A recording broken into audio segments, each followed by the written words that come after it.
Você pode se sentar. Bom dia a todos. Sejam muito bem-vindos. Muito bom a gente poder estar junto mais uma vez. Me alegro em ver cada um, cada família, cada irmão em Cristo. É muito bom estarmos aqui juntos de novo. E nós estamos seguindo a nossa série de mensagens. Vamos dar continuidade hoje, hábitos espirituais. Hoje eu vou tratar sobre o hábito do jejum. Eu sei que esse tema traz um pouco de desconforto para muitos de nós, falar sobre esse tema do jejum. Eu costumo brincar. Eu já pesei quase 90 quilos, viu, irmãos? Já estive muito mesmo acima do peso. E aí quando o pastor está muito acima do peso, as pessoas dizem, o pastor não jejua. Esse pastor aí não jejua, né? Esse pastor é fraquinho. E aí se o pastor perde muito peso, as pessoas dizem, a esposa do pastor não está cuidando dele. Esse pastor está passando fome. Né? Mas é brincadeira, irmãos. O tema de jejum é também, né, um tema importante para nós dentro dessa série Hábitos Espirituais. Domingo passado nós falamos sobre o hábito da oração. E hoje nós vamos dar continuidade na nossa série abordando outro hábito, uma outra disciplina cristã, que é o jejum. Então nós vamos iniciar lendo o texto de Mateus, capítulo 6, o mesmo capítulo que nós lemos domingo passado, porém nós lemos ali a partir do versículo 5 e agora nós vamos ler a partir do versículo 16, que é onde Jesus começa a tratar aqui especificamente acerca da prática do jejum. Nós vamos hoje falar sobre uma perspectiva bíblica acerca do jejum, uma perspectiva bíblica.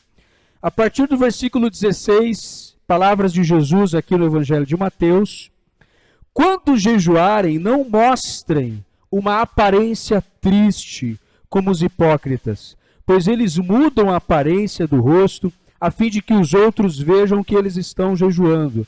Eu digo verdadeiramente que eles já receberam sua plena recompensa. Ao jejuar, arrume o cabelo, lave o rosto, para que não pareça aos outros que você está jejuando, mas apenas a seu Pai, que vê em secreto. E seu Pai, que vê em secreto, o recompensará. Bem? Vamos ter mais um momento de oração? Senhor, muito obrigado, porque nós somos, mais uma vez, Senhor Deus, abençoados pelo Senhor, com este privilégio de estarmos aqui diante da palavra do Senhor mais uma vez. Conduz esse momento, abre o nosso entendimento, ilumina o nosso entendimento, a nossa mente, Senhor, para que possamos compreender a Tua palavra nessa manhã, Senhor. Que o Senhor nos dê clareza, nos dê discernimento e nos ajude, Senhor Deus, a vivermos uma vida de plena comunhão com o Senhor. Que essa prática hoje do jejum, Senhor, seja, Senhor, para nós, como igreja, como cristãos também, Senhor, um tema importante. Que a gente possa, Senhor, hoje sair daqui hoje, Senhor, com o nosso coração aquecido pela Tua palavra, Senhor. Mais uma vez, é o que te pedimos no nome de Jesus. Amém. Meus irmãos, então Jesus aqui, ele vai continuar falando a respeito da tríade, né, que nós falamos domingo passado, essa tríade da esmolas, da prática de justiça, né, 3 práticas de justiça que caracterizavam o judaísmo dos dias de Jesus, certo? Que era a prática de dar esmolas, ajuda aos necessitados, a prática da oração, e agora ele vai seguir aqui falando sobre a prática do jejum. Essa tríade, ela está presente dentro do judaísmo dos dias de Jesus. Um judeu temente a Deus é um judeu que faz essas 3 coisas, que observa essas 3 práticas: ajuda aos necessitados, oração e também o tema do jejum. Mas como eu falei aqui domingo passado, Jesus ele vai trazer o verdadeiro sentido dessas três práticas, que haviam sido, naquela época, esvaziadas do seu sentido, do seu significado. Então Jesus ele vai trazer aqui o verdadeiro sentido da ajuda aos necessitados, da filantropia, o verdadeiro sentido da oração e o verdadeiro sentido do jejum. Meus irmãos, quando nós paramos para olhar para essas três práticas, é interessante nós notarmos que existem pessoas e igrejas hoje que dão mais ênfase à primeira prática. São igrejas que se preocupam mais em ajudar aqueles que precisam. São igrejas mais voltadas para o serviço social. São igrejas mais voltadas para fora. Igrejas que valorizam mais a questão da filantropia. Igrejas que abrem ONGs, apoiam instituições filantrópicas. Igrejas que têm como foco e prioridade ajudar os necessitados. Se a gente parar para dar uma olhada hoje, a gente vai perceber que existem igrejas assim hoje. Até eu conheci um pastor um tempo atrás, que ele saiu de uma igreja porque essa igreja não tinha nenhum trabalho social, uma igreja que não ajudava a sociedade, a comunidade, pessoas carentes. Ele saiu desta igreja e abriu uma outra igreja com esta ênfase. E um dia, eu conversando com ele, eu perguntei para ele assim, você abriu uma igreja ou você abriu uma ONG? E ele disse assim, olha, eu não sei. Nem eu sei te responder isso, se a minha igreja é igreja ou se a minha igreja mais se parece com uma ONG. E o que acabou acontecendo? Essa igreja fechou. Porque igreja é igreja, ONG é ONG. Embora a questão social seja um aspecto importante, meus irmãos, o cristianismo não se resume a isso. Vida cristã não se resume a isso. Igreja é igreja. A igreja tem um papel a desenvolver, a desempenhar na questão social, é claro. Mas nós não podemos resumir a nossa tarefa como cristãos a ajudar pessoas carentes, embora isso seja importante. Então, esse pastor cometeu um equívoco, né? Por quê? Porque ele transformou a igreja numa ONG. E essa igreja acabou não sobrevivendo. Porque existe diferença entre ONG e igreja, né? Então tem igrejas hoje que dão mais ênfase à parte social. É interessante também nós notarmos que existem igrejas que dão mais atenção à questão da oração. Igrejas que valorizam mais esse aspecto, o aspecto da oração. São igrejas que promovem muitas vigílias de oração, reuniões de oração, retiros de oração. São igrejas que estão o tempo todo falando e enfatizando esse aspecto. E nessas igrejas nós vamos perceber que o pilar importante é a oração. Se por um lado algumas igrejas valorizam mais a parte social, o aspecto social, tem igrejas que valorizam mais a questão da oração e acabam desprezando a questão social. E se voltam apenas para a oração. Não se preocupam com aqueles que estão precisando de ajuda. Vocês percebem que isso é perigoso também? É um outro extremo. E aquelas igrejas também que valorizam mais a prática do jejum. E essas igrejas hoje que valorizam mais a prática do jejum, acabam negligenciando também as outras disciplinas cristãs que são importantes, como o estudo da palavra de Deus, a meditação na palavra de Deus, que nós já falamos aqui também, né? Como a ajuda aos necessitados. E são igrejas que acabam entrando dentro de uma bolha. Por quê? Porque elas não interagem mais com o mundo, não interagem mais com a realidade e assumem uma postura ascética. Essa palavra ascética, o asceticismo, prega isso, né? Que você tem que abrir mão de todos os prazeres. Isso existiu nos dias de Jesus. Religiões ascéticas. Havia uma seita no tempo de Jesus, você vai, historicamente falando, Flávio Josefo, também historiador, vai falar sobre isso, sobre os manuscritos de Qumran. Qumran era uma comunidade dos dias de Jesus que se apartou da sociedade. Era uma seita, uma comunidade de Qumran. E eles achavam que eles eram mais santos, e eles iam se tornar mais santos e se aproximarem mais de Deus à medida em que eles abriam mão do convívio com a sociedade. Você já deve ter ouvido falar, por exemplo, em alguns filmes americanos mostra aquela seita, né, que o pessoal se veste todo igual, já viu? Qual é o nome daquela? Hã? Também tem essa seita, mas que o pessoal, eles vão para uma fazenda, né? Os Amish, né? Os Amish.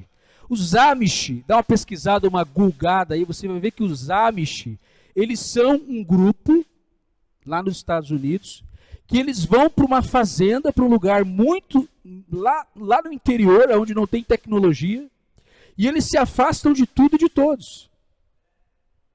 Eles não consomem alimentos industrializados, eles cultivam o seu próprio alimento. Eles não têm acesso à tecnologia. Essa seita existe hoje assim. Existem muitos grupos assim hoje em dia. Isso é uma postura essa não é a proposta de Jesus e do Evangelho. Jesus não quer que você se abstenha de tudo. Isso é um extremo. Embora o jejum fale de abster-se, né?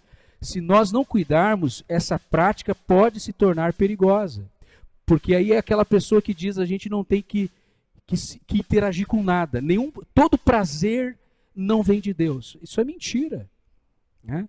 Então nós temos que tomar cuidado, isso é um engano, um equívoco. Então tem grupos que dão mais ênfase ao social, grupos e cristãos, igrejas que acabam se voltando mais para a questão da oração, e alguns grupos que acabam valorizando mais a prática do jejum. É perigoso você valorizar uma prática e menosprezar as outras práticas e hábitos e disciplinas cristãs. Por quê? Elas também são importantes. Então, meus irmãos, o que eu quero propor aqui com esta série, né? É que nós tenhamos uma visão equilibrada acerca de todas as disciplinas cristãs. Todas essas disciplinas, elas têm o seu lugar, elas têm a sua importância, elas têm o seu valor para nós. A oração, a meditação nas Escrituras, a gente vai ver outras disciplinas também ao longo do tempo. Aí eu quero perguntar, meus irmãos, dessas 3 práticas que Jesus vai nos trazer aqui em Mateus 6, qual, na sua opinião, é a mais negligenciada dessas 3?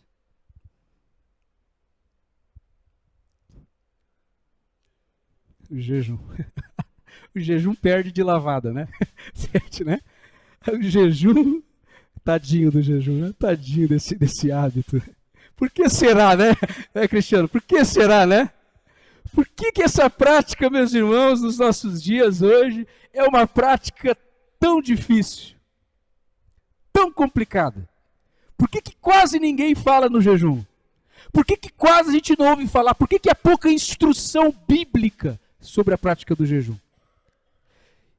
Você pega alguns livros que existem por aí sobre o jejum, livros, você não aprende nada.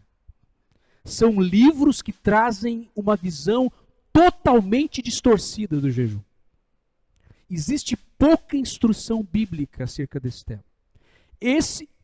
Isso para mim é um dos fatos que explica hoje por que muitas pessoas têm dificuldade com o jejum, porque não há instrução bíblica. As pessoas não recebem ensino sobre o jejum. E quando se fala alguma coisa sobre o jejum, não é com base bíblica. Então a gente tem que tomar muito cuidado com isso. E com certeza, meus irmãos, o jejum está lá no final da lista, quando se trata dos hábitos espirituais. Lá no final da lista. E eu quero fazer uma meia-culpa aqui, meus irmãos. O batista tem dificuldade com o jejum. As igrejas históricas, presbiteriana, igreja batista, essas igrejas históricas de uma linha reformada têm dificuldade com a questão do jejum. Poucas dessas igrejas valorizam o jejum. Aí os pentecostais e neopentecostais são os que mais jejuam. Isso é estatístico. Isso é estatístico. Os pentecostais e neopentecostais são os que mais jejuam. Eu quero fazer uma meia-culpa aqui, porque eu sou batista, sou pastor de uma igreja batista e eu sei do que eu estou falando, né?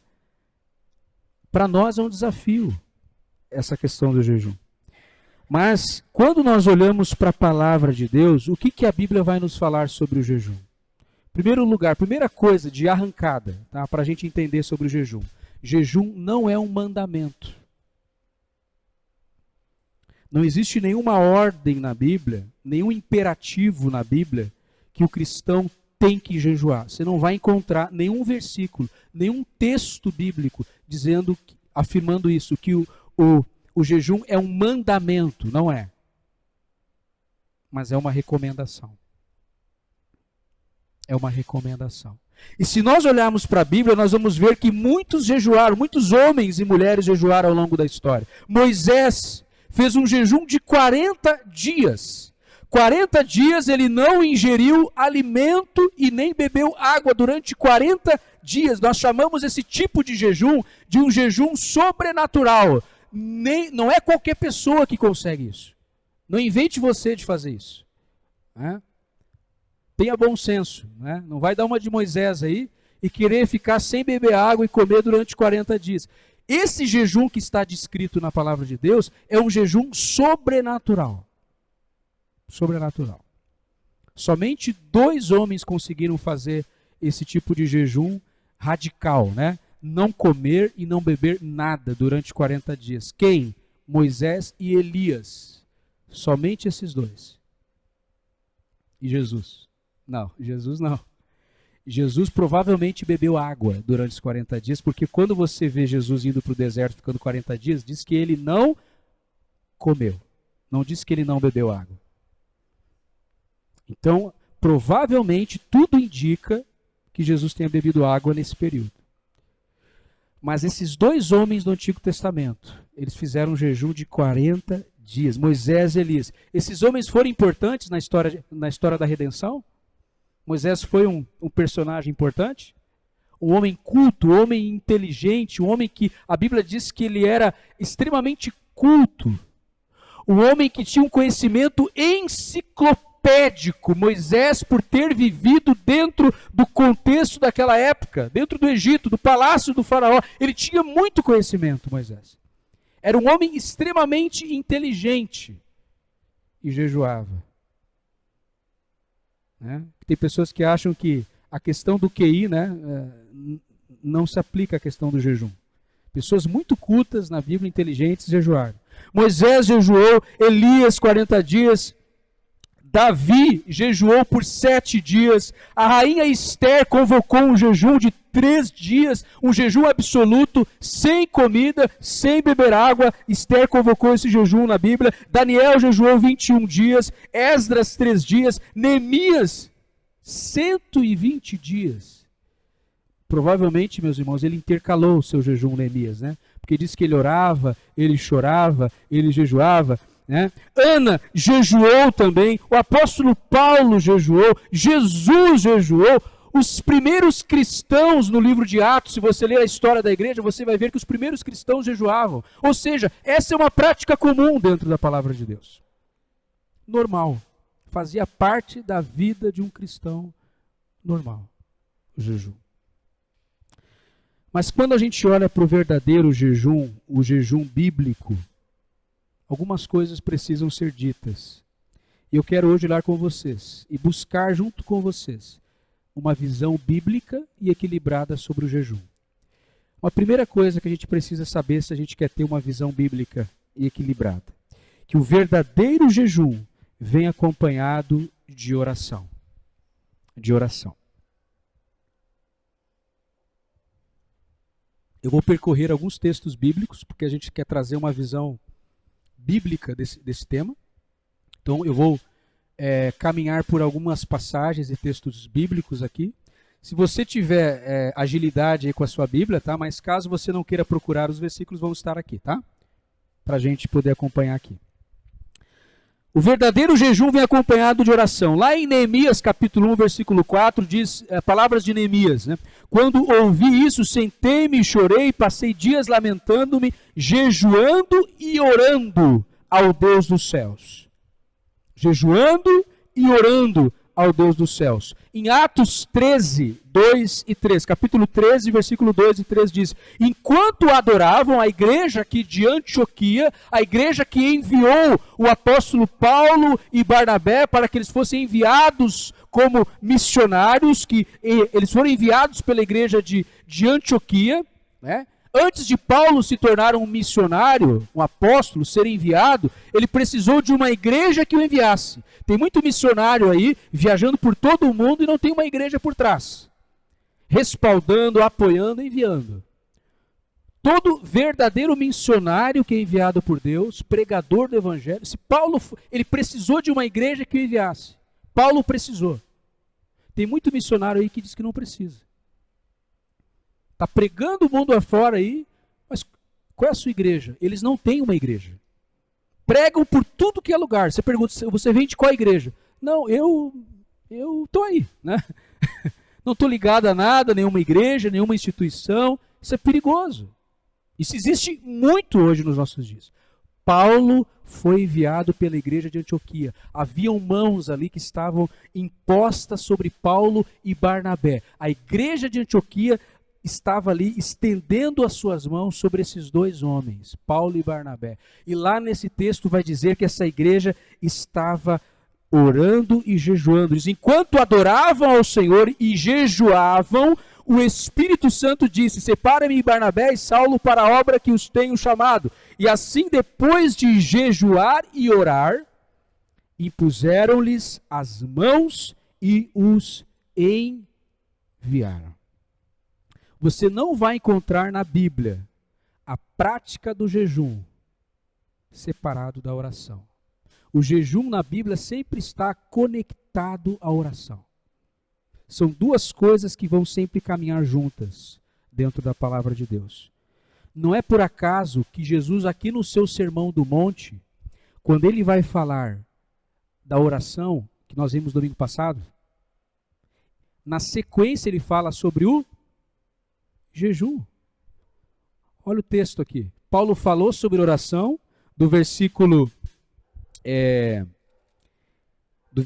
5 ao versículo 15, ele fala sobre oração. A partir do versículo 16, ele já começa falando, Jesus já começa falando sobre o jejum. Não existe nenhum assunto aqui no Sermão do Monte de Jesus que separa o jejum da oração e a oração do jejum. No próprio discurso, na própria mensagem de Jesus, a oração está conectada com o jejum. Você não vê nenhum assunto separando aqui. Jesus termina falando de oração e ele começa o seu ensino sobre o jejum. Mais uma vez nos mostrando que oração sempre caminha e o jejum sempre caminham juntos. São duas práticas inseparáveis. Por isso que não dá para confundir jejum com dieta. Se você se abstém de comer, mas você tem um dia normal como qualquer outro dia, você continua trabalhando, você continua fazendo as suas coisas, você continua preocupado, você continua resolvendo situações. Se você está fazendo jejum e o seu dia é um dia como outro qualquer, você não fez jejum, você fez uma dieta. Você simplesmente ficou sem comer. Porque quando você separa um dia ou mais de um dia para um jejum, você precisa se dedicar também à oração nesse dia. Porque, biblicamente, o jejum ele está relacionado com a prática da oração.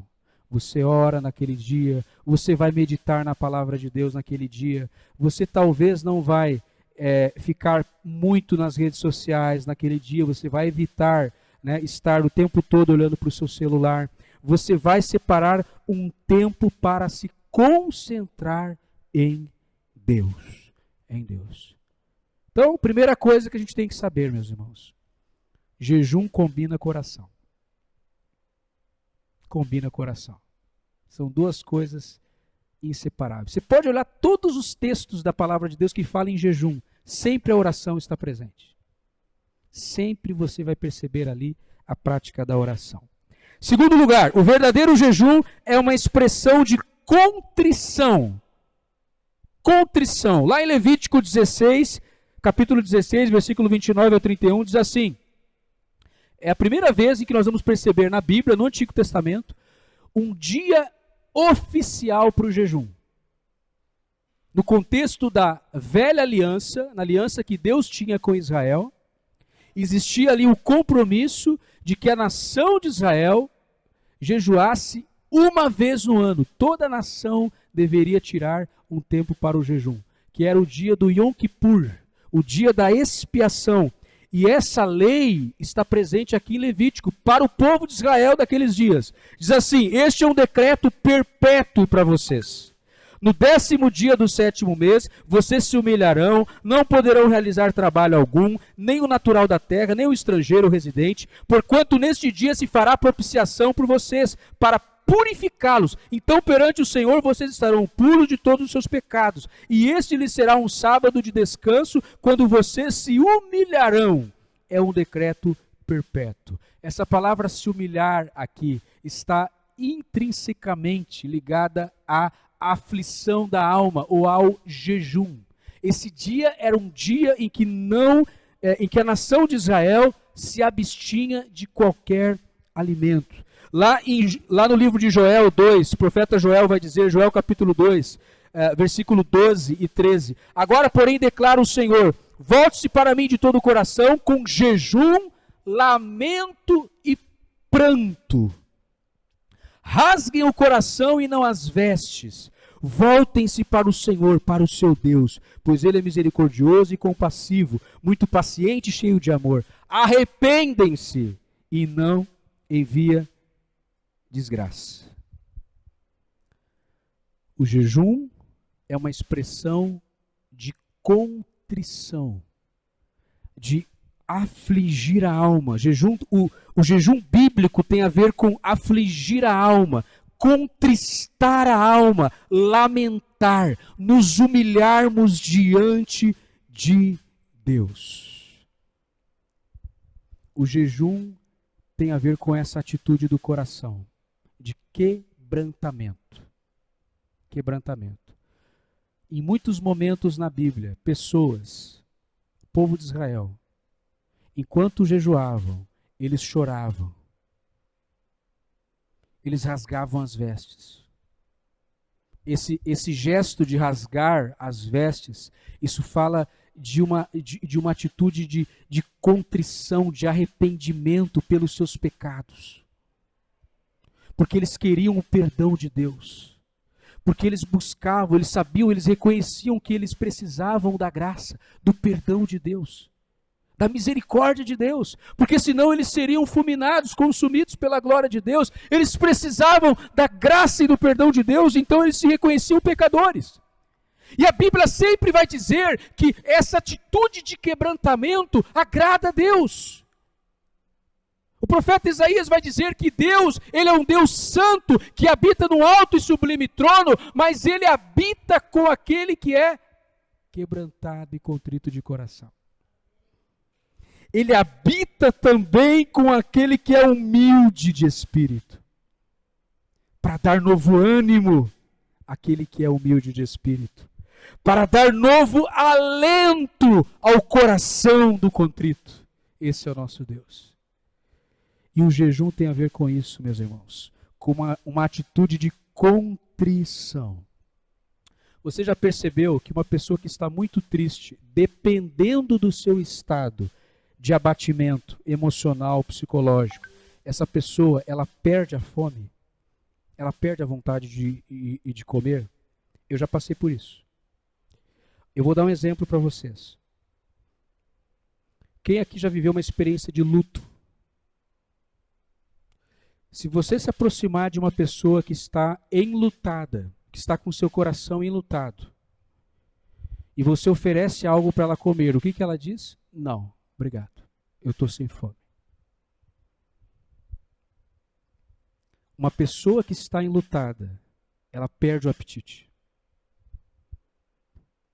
O seu estado emocional é tão abalado que ela se esquece de comer. Você pode colocar ali um churrasco na frente dela. Você pode colocar ali uma pizza de calabresa. Uma lasanha, né? Ô Anderson, ô Anderson, tu tem cara que gosta de lasanha. Você gosta, né? O Marco gosta, eu sei que ele gosta de lasanha. Você pode colocar uma lasanha, meus irmãos. Uma lasanha. Tristeza, abatimento de alma. O jejum está relacionado com isso. Quando você perde uma coisa valiosa, Quando você perde alguém que você ama. Quando a vida de alguém que você ama passa pelos seus dedos. Eu já vivi isso, a nossa igreja já viveu isso.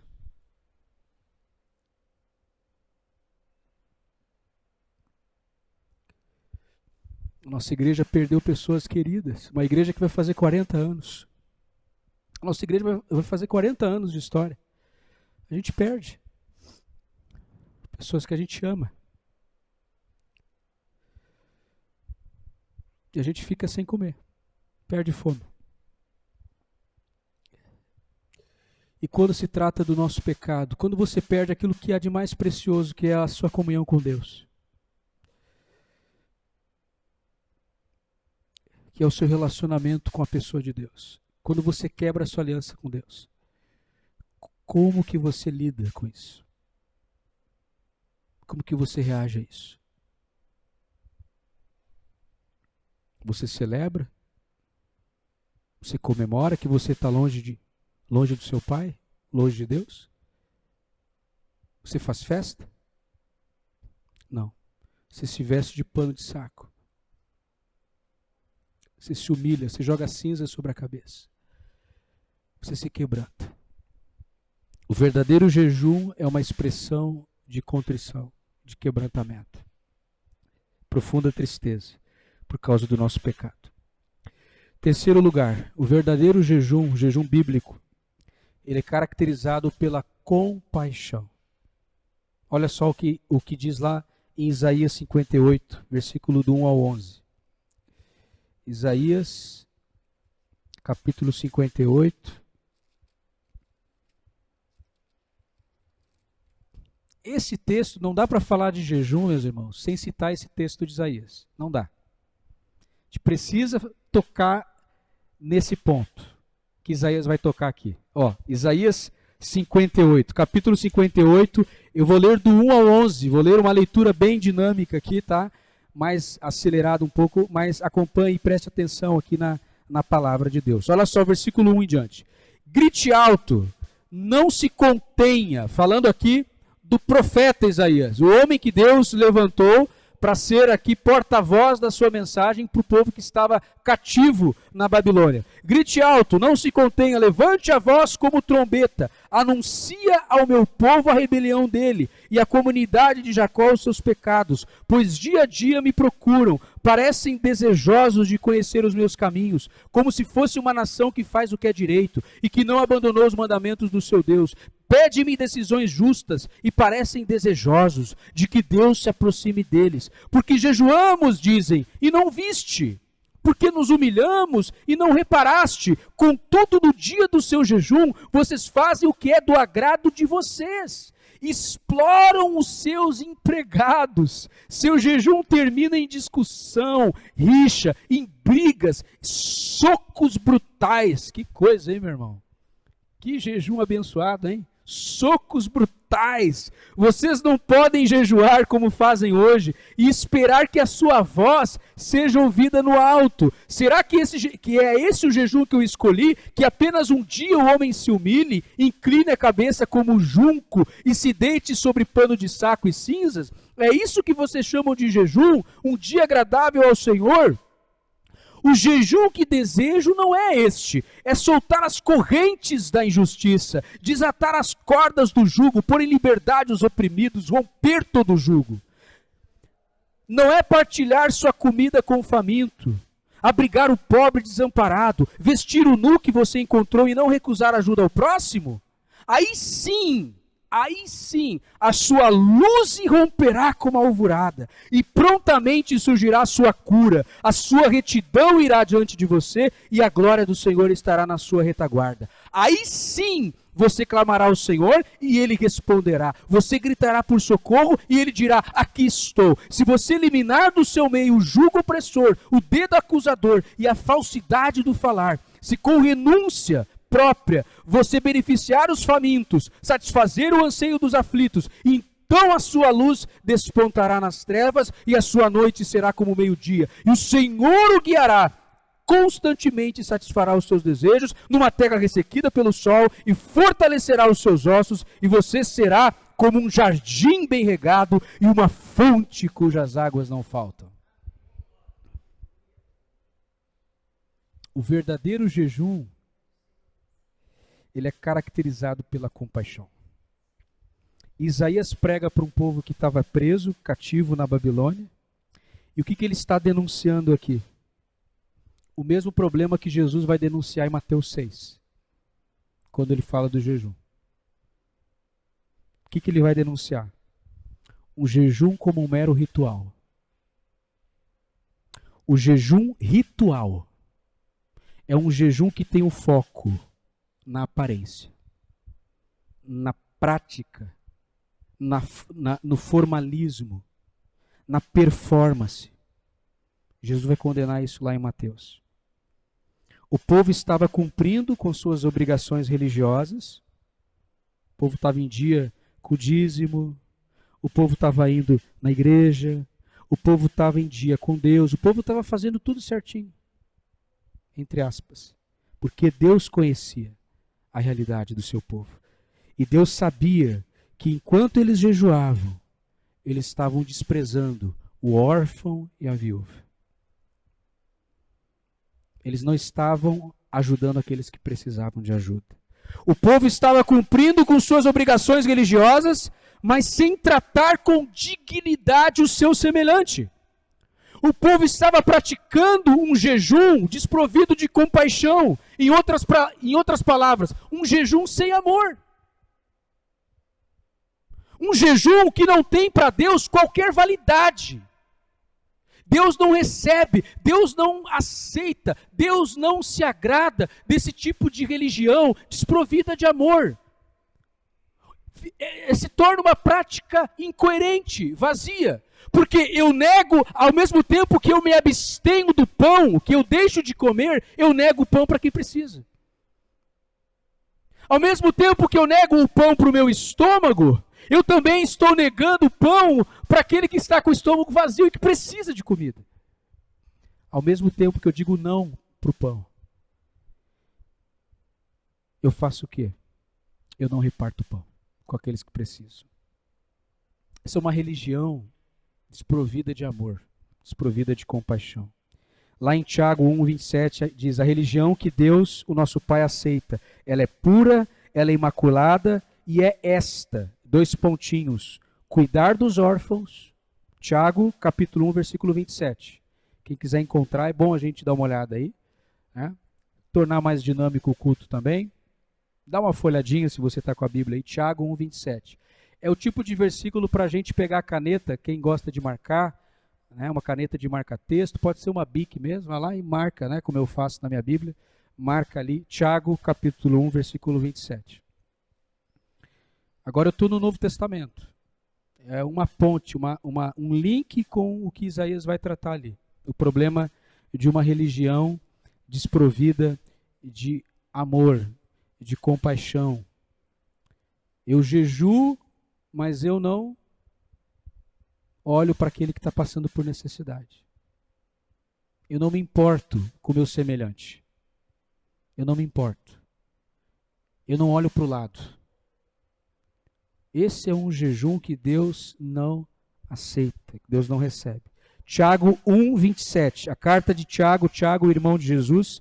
Tiago 1:27 diz: a religião que Deus, o nosso Pai, aceita como pura e imaculada é esta: cuidar dos órfãos e das viúvas em suas dificuldades e não se deixar corromper pelo mundo.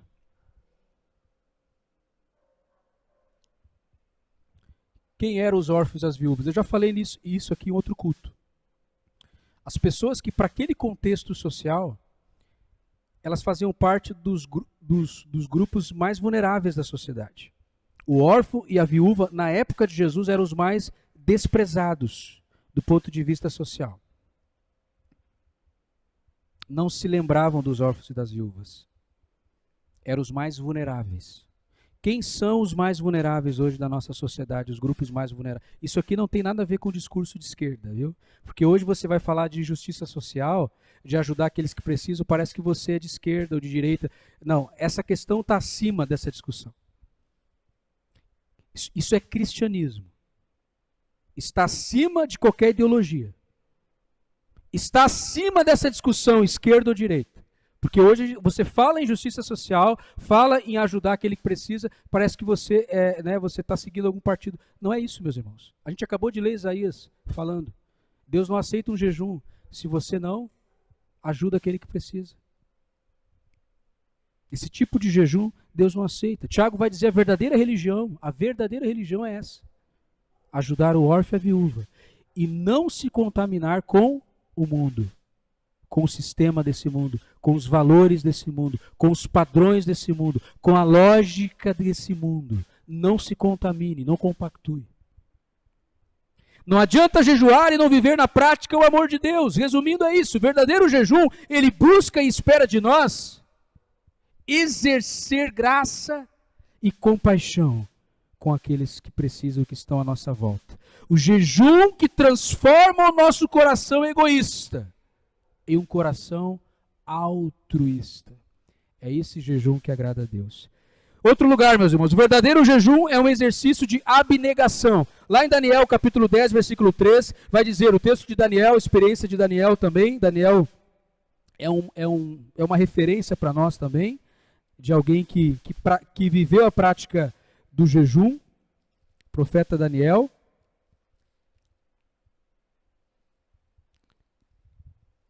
Daniel capítulo 10, versículo 3. Daniel 10, capítulo 10, versículo 3. Por isso me voltei para o Senhor Deus com orações e súplicas em jejum, e em pano de saco e coberto de cinzas. Versículo 10, 3. Naquelas ocasiões eu, Daniel, passei 3 semanas chorando, não comi nada saboroso, carne. O gaúcho sabe o que é bom, né, gente? Daniel também sabia, né? Não é só o gaúcho que sabe o que é bom, né? Não comi nada saboroso, carne, vinho, nem provei e não usei nenhuma essência aromática. Eu não me perfumei. Não passei no boticário, né? Natura, não passei, não usei nenhum tipo de perfume, até se passarem 3 semanas. Aqui é um jejum em que Daniel se absteve de algumas coisas. Então, o jejum bíblico é um jejum que nos leva a um exercício de abnegação, de abrir mão de algo que é vital, que é importante como alimento, mas também abrir mão de coisas que talvez estejam nos controlando.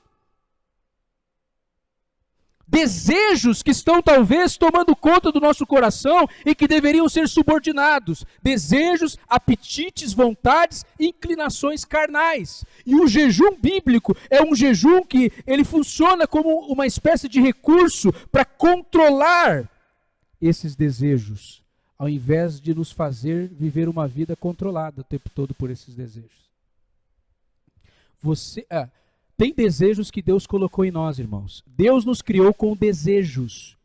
Ter desejos, isso não é pecado. Desejar coisas, experiências. Deus nos criou com desejos.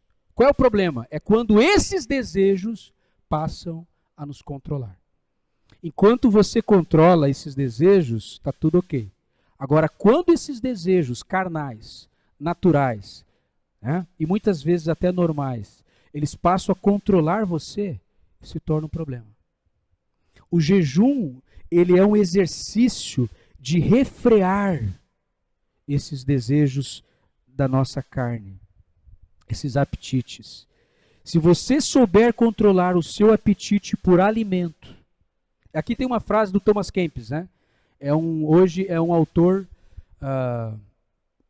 que vai falar muito, escreveu muitas obras sobre isso. Ele não existe mais, né? Não é do nosso século, do nosso tempo.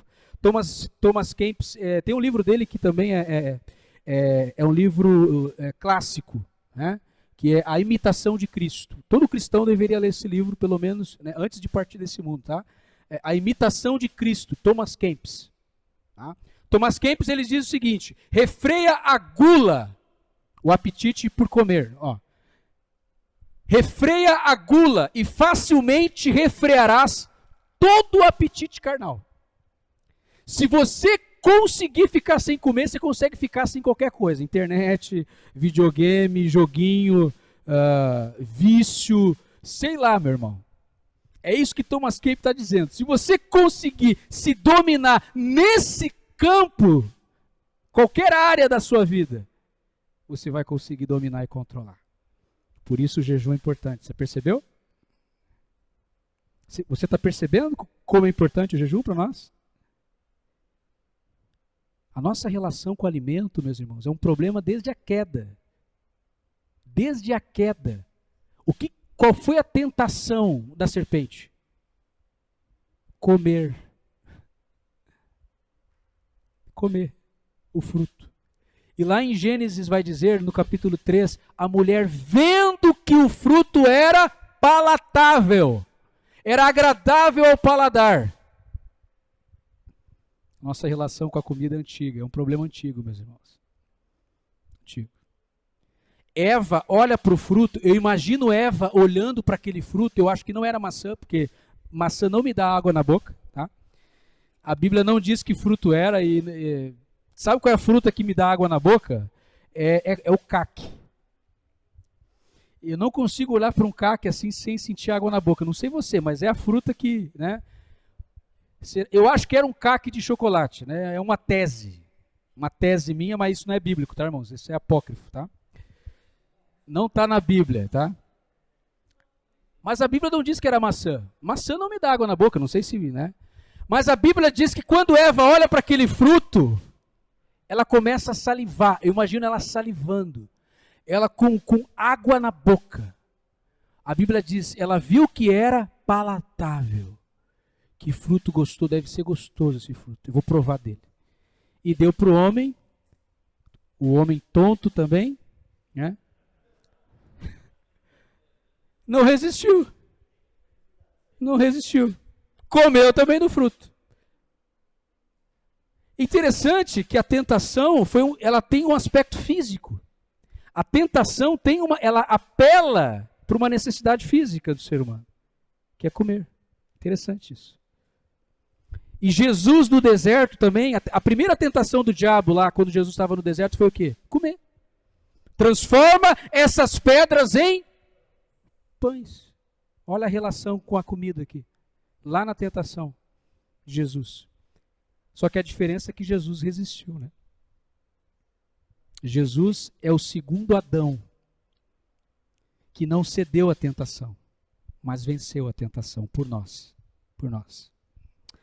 O verdadeiro jejum, ele nos leva a abrir mão de coisas, desejos que nos governam, nos controlam.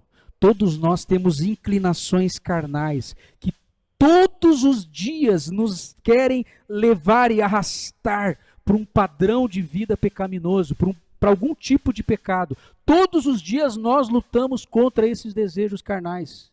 Todos os dias. Não tem um de nós aqui que escapa disso.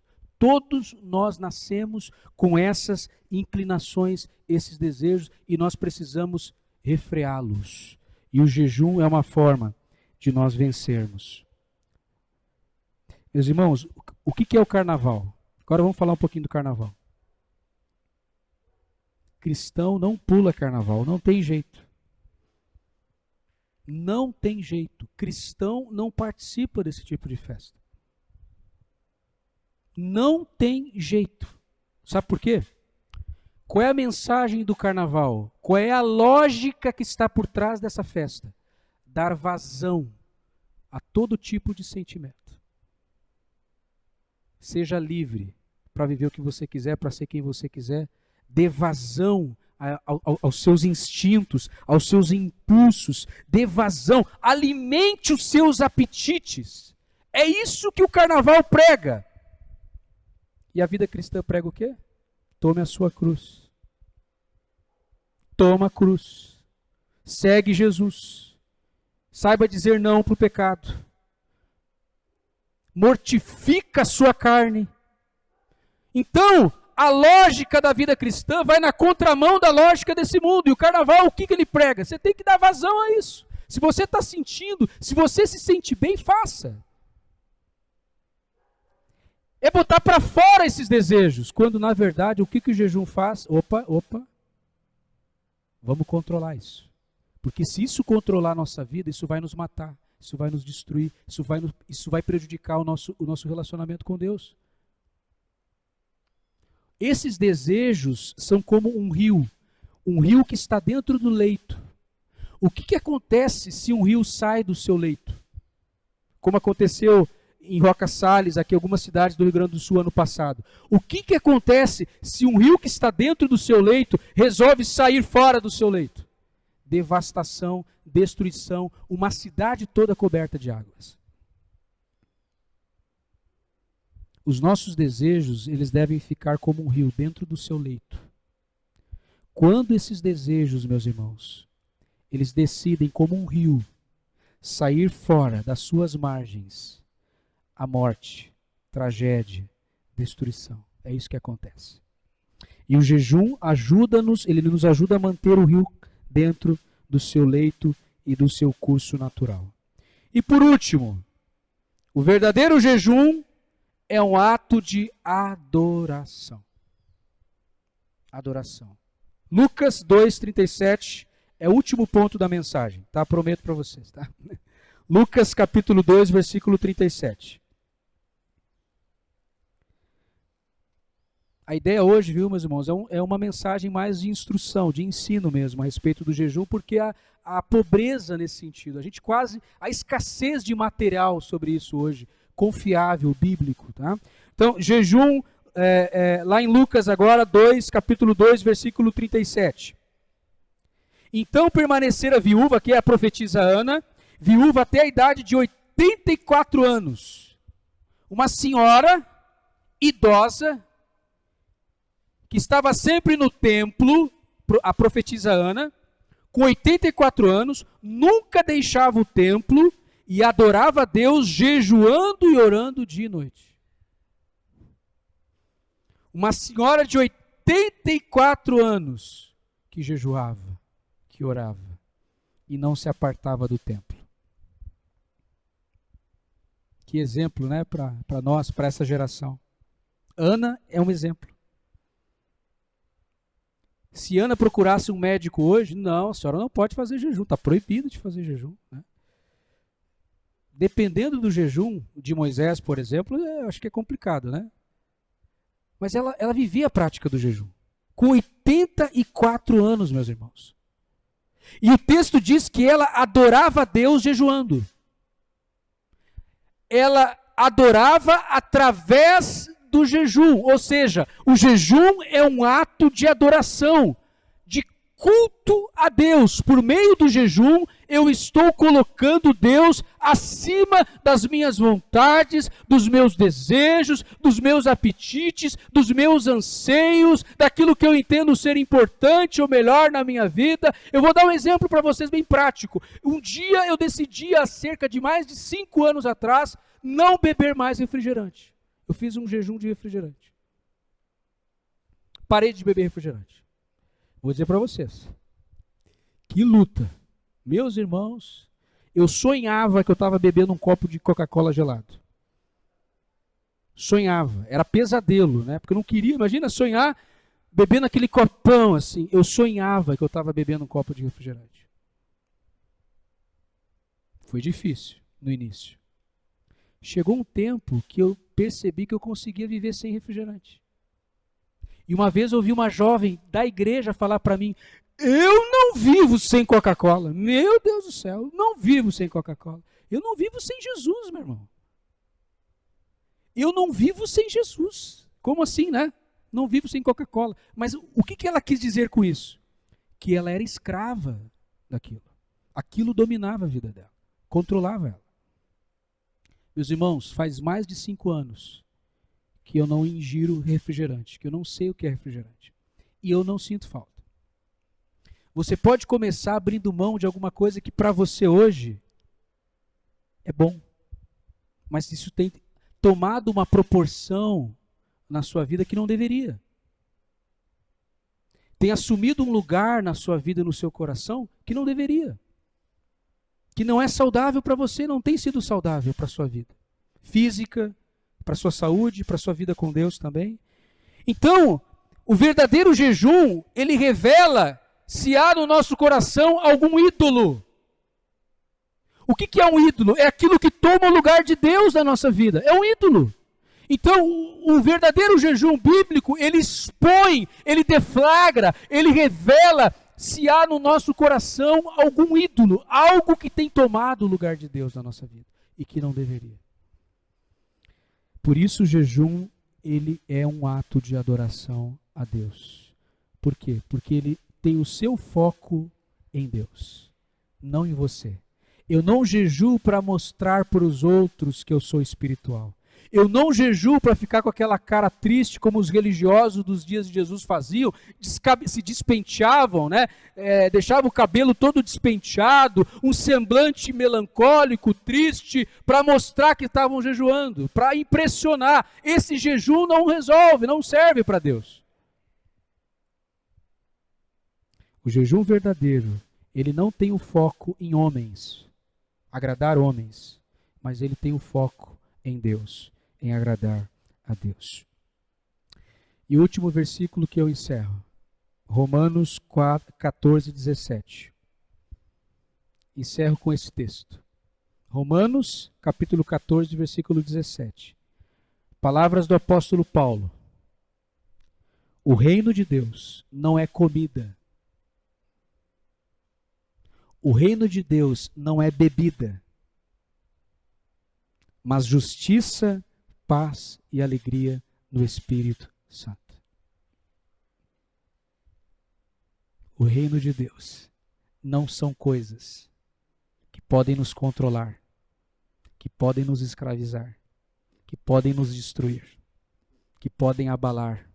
Não, o reino de Deus é justiça, paz, alegria no Espírito Santo. Glória a Deus. Amém? Vamos colocar de pé.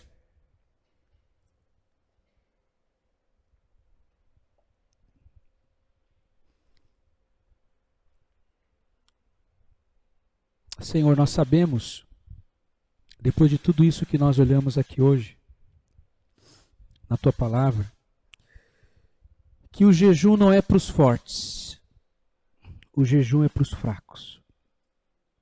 Quem se acha forte não jejua. Só jejua aquele que se reconhece como fraco e dependente do Senhor.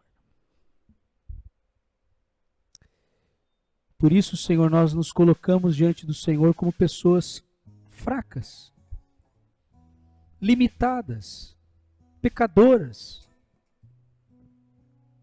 e que dependem desta graça para viver.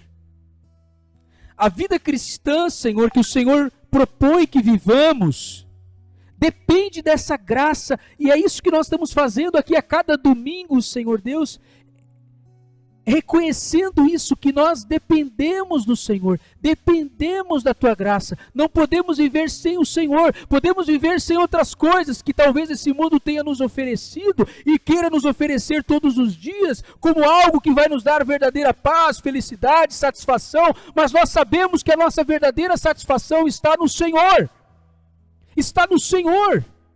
numa comunhão íntima e verdadeira com o Senhor.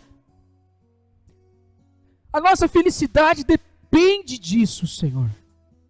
E, Senhor, nós estamos aqui reconhecendo o quão fraco nós somos. Mas o quão poderoso o Senhor é.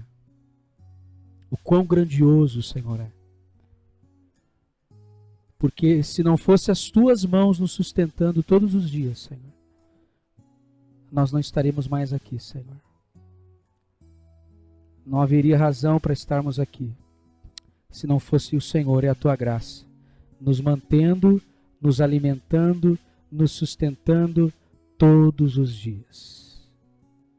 Nós estamos aqui para dizer que o Deus da nossa vida não é o nosso estômago, não é o nosso ventre. O dono da nossa vida é o Senhor. Não é o nosso estômago o nosso Deus, é o Senhor. Tu és o nosso Deus. O nosso estômago não é Senhor, ele é servo. Ele é servo. Tu és o Senhor. E é ao Senhor que nós devemos submissão, rendição, obediência ao Senhor.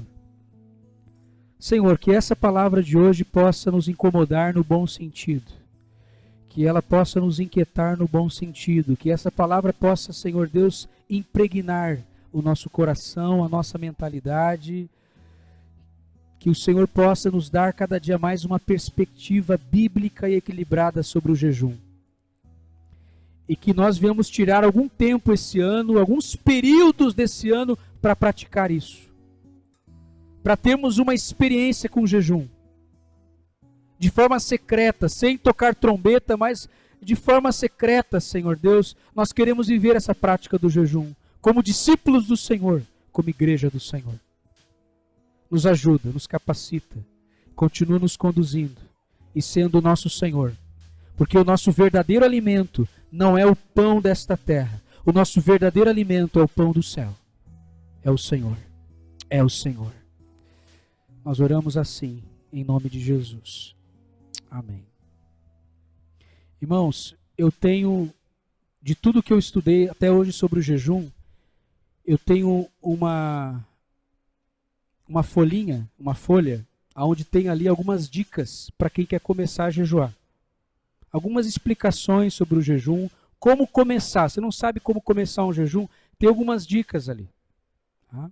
Se você tem algum problema de saúde, de repente vai ser necessário que você tenha um laudo médico, que você, né, não comece fazendo se você tem algum problema de saúde. Então vá devagar.